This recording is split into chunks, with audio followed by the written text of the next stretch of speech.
Her glistening eyes are like crystal orbs that reflect the light shining into them with such intensity that I have studied galaxies in them under the starry sky. I have looked into those eyes for an eternity, and I could watch them forever longer because they just never seem to run out of meaning.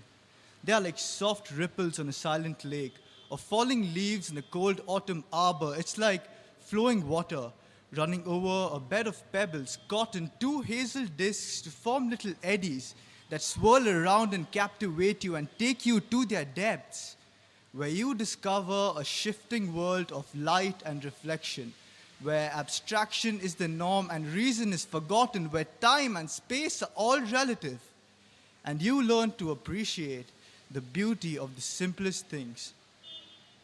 She might sit there quietly and not speak a word, but those eyes would gush 1,000 emotions like a torrent and sweep me away to a place known only to me.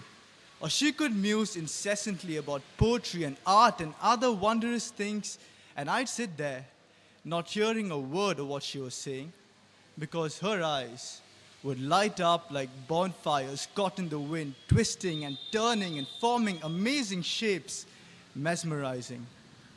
I remember the first time I saw those eyes, glinting in the sliver of morning light coming through the window, so eager. They seemed to absorb every shred of knowledge and picked every word. As I sat there, somewhere at the back, looking at this sheer spectacle, she turned, and her eyes caught mine momentarily, and in that fraction of a second, the rest of the world seemed to dissolve and melt away, but I had come alive. The past and the future had collided to leave me staring at her in awe. All that mattered was being there in that moment, alone with her. Her large eyes follow no matter where I go, through classroom presentations and traffic-clogged streets, through the nervous examinations of life and all its fallacies. They are the beacons in the crowd that guide me.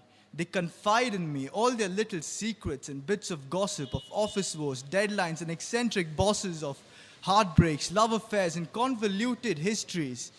They are an endless stream of anecdotes and stories of pesky professors, felines, and childhood crushes.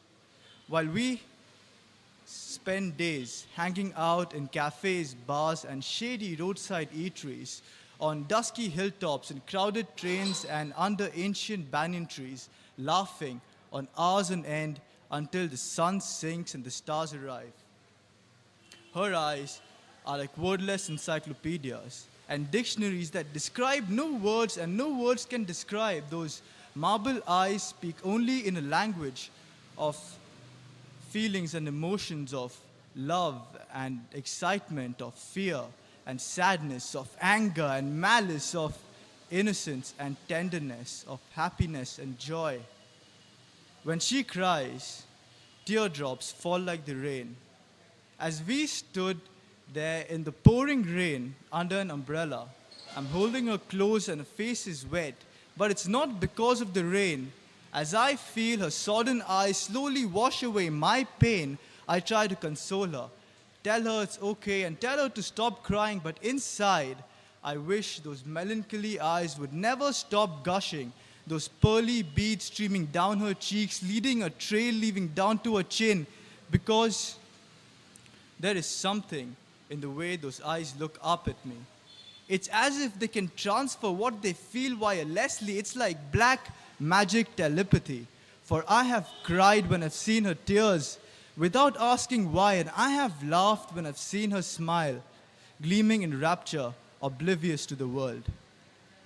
In her eyes, I see a reflection of myself, an image which never changes through all the laughter and the pain, through all those crazy evenings. I realize our paths interconnecting. And no, it doesn't mean we are dating, we are merely assisting. For what I am to her, she is to me, and her eyes will always illuminate me. Thank you.